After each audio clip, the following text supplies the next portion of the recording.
Shreveport United Brethren Church building, now at the Dune Village of the museum in Kitchener. And here is where one congregation that was part of the United Brethren in Christ denomination, but is no longer existing in Canada. Today we're going to look at a group that vanished by merger. The church has an interesting history. We're going to look at that. Two American denominations sent missionaries to Upper Canada in the early 19th century. They spoke mainly to German origin people. They were the Evangelical Association and the United Brethren in Christ.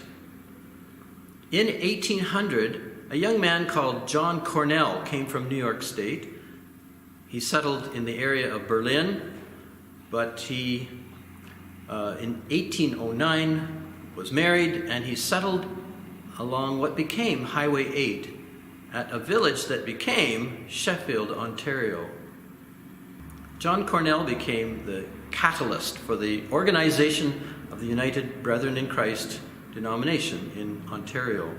Brian Magnus, you're a leader of the United Brethren Church in Canada, which is your name now. So yes. What do you do with the United Brethren now? I was almost 30 years ago elected as a superintendent back when the bishops were elected by the General Conference, which was delegates from around the world, and they were over different parts of the world. So I was elected bishop of the United Brethren Church in Canada in 2002. We're here in this building, which is a continuing link with John Cornell's life and legacy, whereas another part of that formation of the United Brethren in Christ has vanished. John Cornell came from Dutchess County, New York State in the year 1800 with his family. He was about 18 years old. He married his wife here, a lady called Nancy Stauffer, which is a Pennsylvania Dutch or German language name, and with her they had 5 children. In 1809, John Cornell was ready to purchase land, which he did, in Beverly Township. And on that, he started farming and raising a family. In 1812, somebody gave John a New Testament.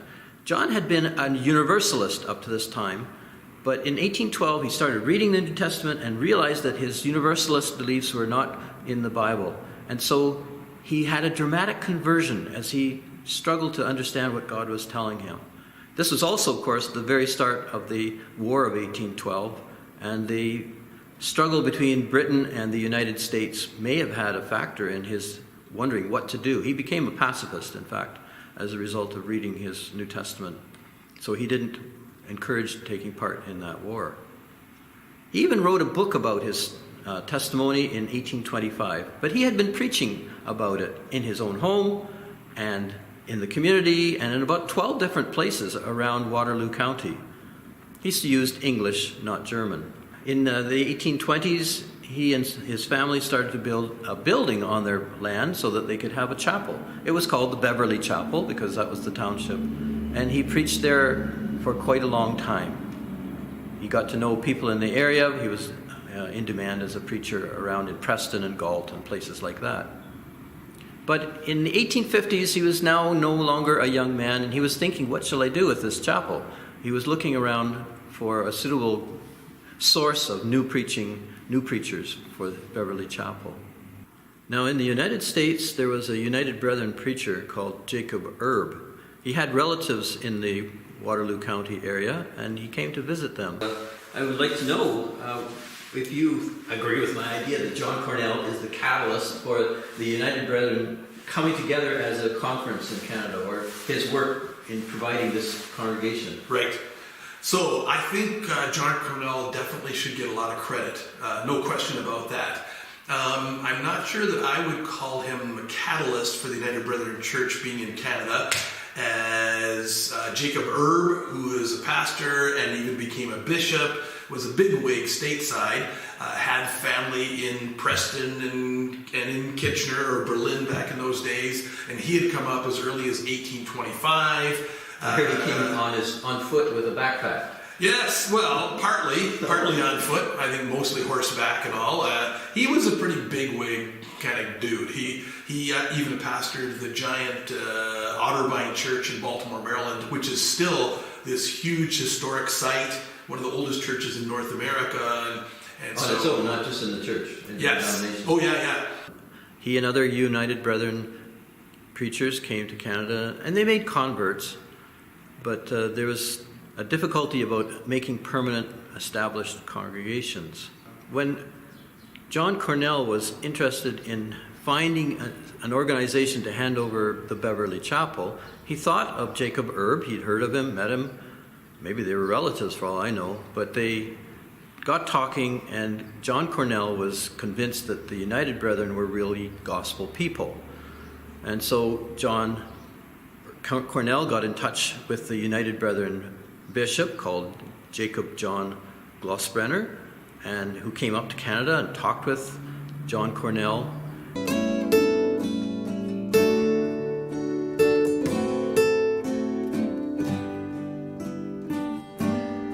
Here in Sheffield, we're at the site of the beginning of the United Brethren in Christ Canada Mission Conference.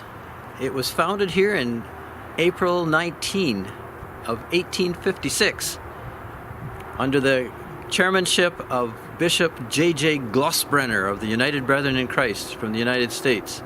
And they agreed that a United Brethren preacher called Israel Sloan would come and take over the pulpit of the Beverly Chapel. And this happened about 1856. And the preacher here was an Israel Sloan for a couple more years before he went off to California. But this is where that United Brethren in Christ Canada Conference got its start. And when that happened, Glossbrenner decided it was time to organize what they could of the United Brethren in Christ in Canada. He called together the 8 United Brethren preachers to the Beverly Chapel, and they, in conference, decided to call themselves the West Canada, or the Canada West Mission District of the United Brethren Church.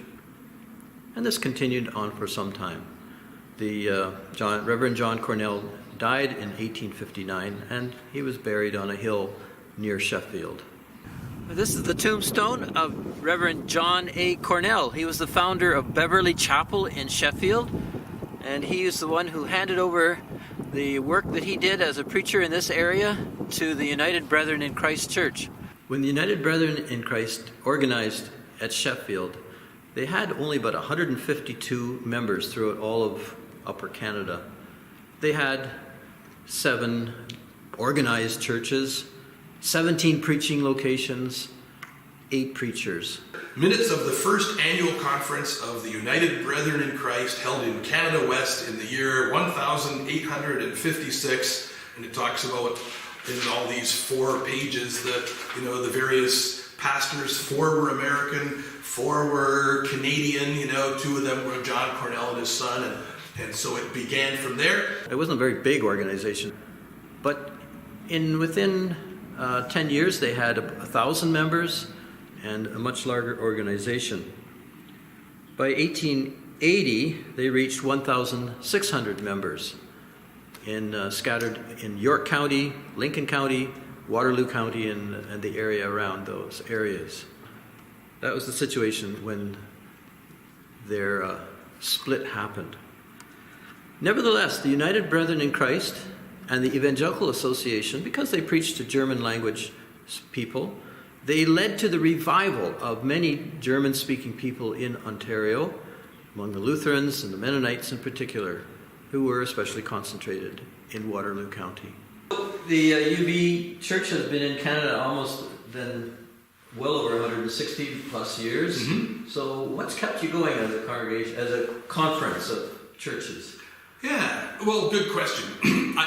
There was a huge, significant event that happened in 1889. Let's go with that. Which almost killed the church. So it's hard to really talk about what's kept us going over 160 years plus without really catching that. As the United Brethren Church grew, it grew quite large, and by 1889, there was a serious division in the church. Over the last 30 or 40 years, there was a very liberal push, and the two groups self-identified as liberals and radicals. Unfortunately, the United Brethren were divided by several issues in the 1880s. One of the issues was mentioned in this book. It's the problem of accepting members who were secret or lodge members. Some of the church said it was not possible, it would be a reflection on the lordship of Jesus, and others said there was no problem. In Ontario, the church divided over this question as well as in the United States, and about 900 members followed the United Brethren new constitution, which accepted lodge members, but about 700 people declined, and they were locked out of the church buildings. And in fact, after court battles, they lost every single church building that they had participated in building.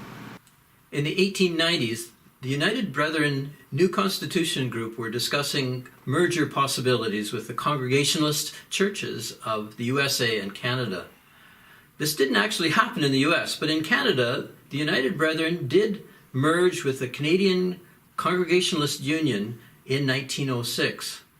And this meant that, in effect, the United Brethren, at least the New Constitution group, disappeared from Canada for good.